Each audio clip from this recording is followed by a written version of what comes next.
ओम नमः शिवाय।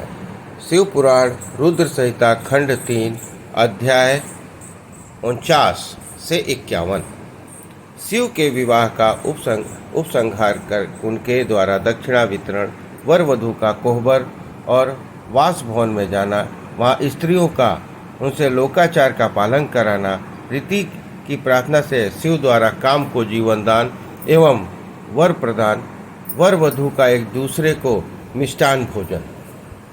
ब्रह्मा जी कहते हैं, नारद, तदंतर मेरी आज्ञा पाकर महेश्वर ने ब्राह्मणों द्वारा अग्नि की स्थापना करवाई और पार्वती को अपने आगे बिठाकर वहाँ ऋग्वेद तथा सामवेद के मंत्रों द्वारा अग्नि में आहुतियाँ दी। तात उस समय काली के भाई मैनाक ने लावा की अंजलि दी और काली और शिव दोनों ने आहुति देकर लोकाचार्य का आश्रय ले प्रसन्नतापूर्वक अग्निदेव की परिक्रमा की। नारद, तदंतर शिव की आज्ञा से मुनियों सहित मैंने शिव विवाह का विशेष कार्य प्रसन्नतापूर्वक पूरा किया। फिर उन दोनों दंपतियों का मस्तक का अभिषेक हुआ। ब्राह्मणों ने उन्हें आदरपूर्वक ध्रुव का दर्शन करवाया।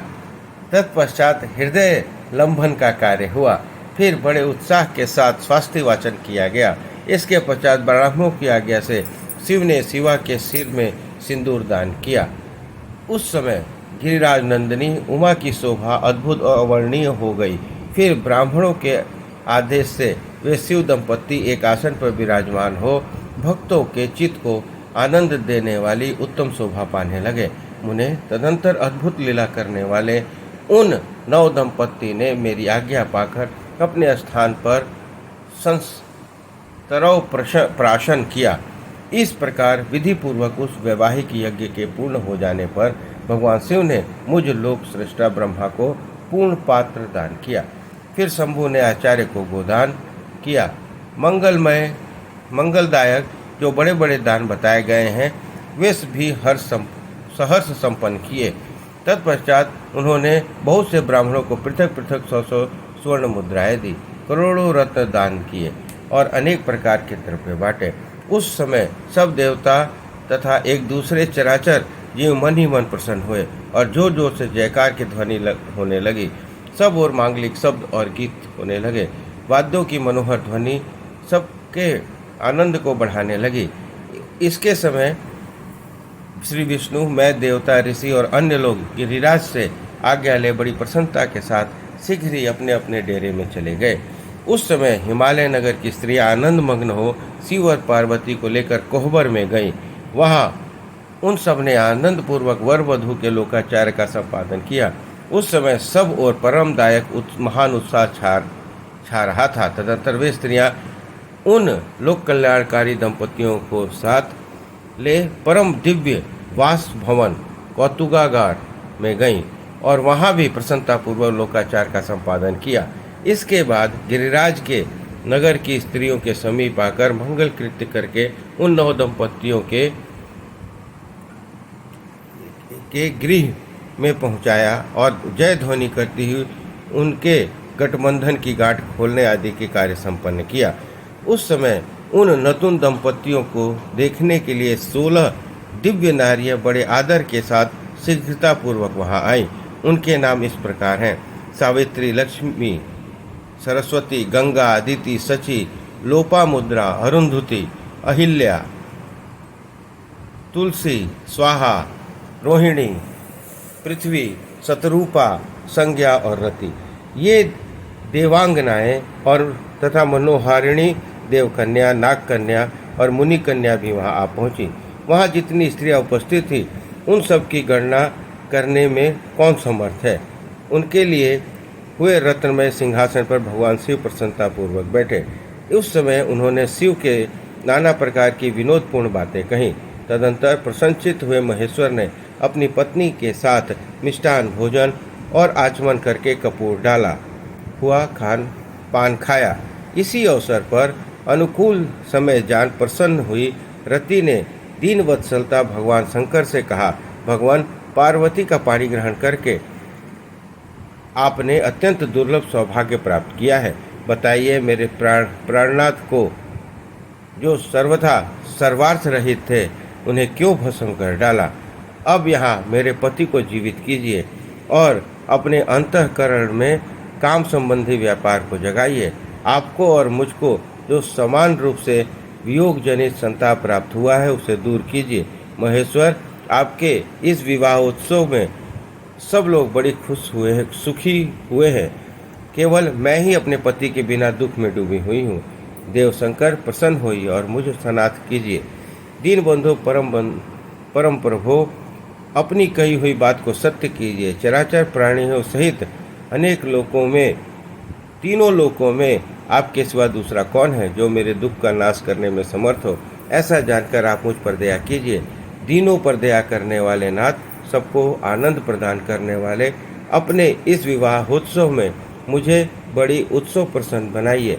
मेरे प्राणनाथ के जीवित होने पर ही अपनी प्रिया पार्वती के साथ आपका सुंदर विहार परिपूर्ण होगा, इसमें संशय नहीं है।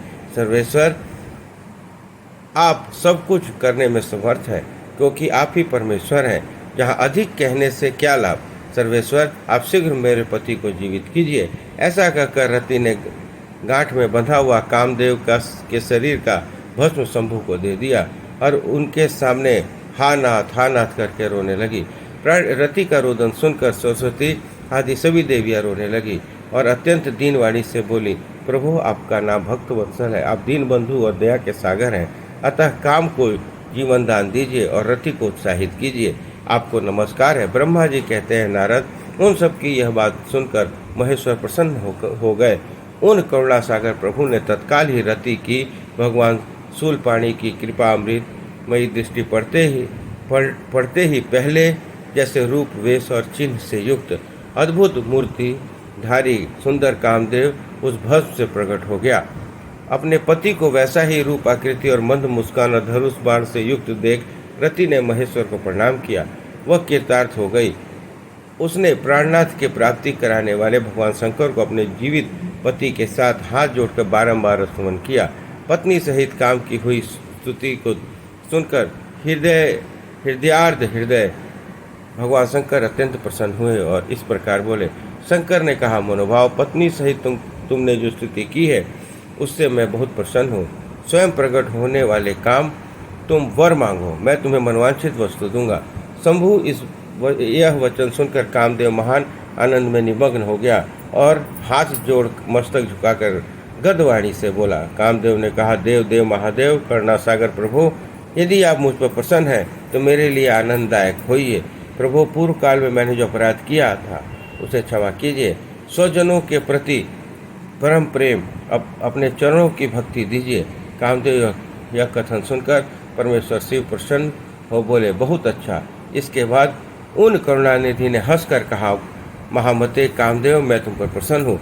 तुम अपने मन से भय को निकाल दो, भगवान विष्णु के पास जाओ और इस घर से बाहर ही रहो।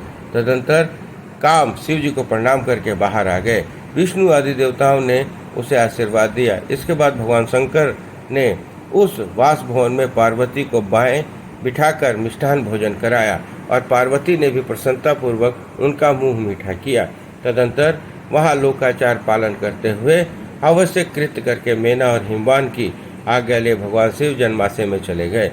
मुने उस समय महान उत्सव हुआ और वेद मंत्रों की ध्वनि होने लगी। लोग चारों प्रकार के बाजे बजाने लगे। जन्माशय में अपने स्थान पर पहुंचकर शिव ने लोकाचारवश मुनियों को प्रणाम किया। श्री हरि को और मुझे भी मस्तक झुकाया। फिर सब देवता आदि ने उनकी वंदना की। उस समय वहाँ जय जयकार, नमस्कार और समस्त विघ्नों का विनाश करने वाली शुभदायिनी वेद ध्वनि भी होने लगी। इसके बाद मैंने भगवान विष्णु ने तथा इंद्र, ऋषि आदि सिद्ध आदि ने भी शंकर की स्तुति की।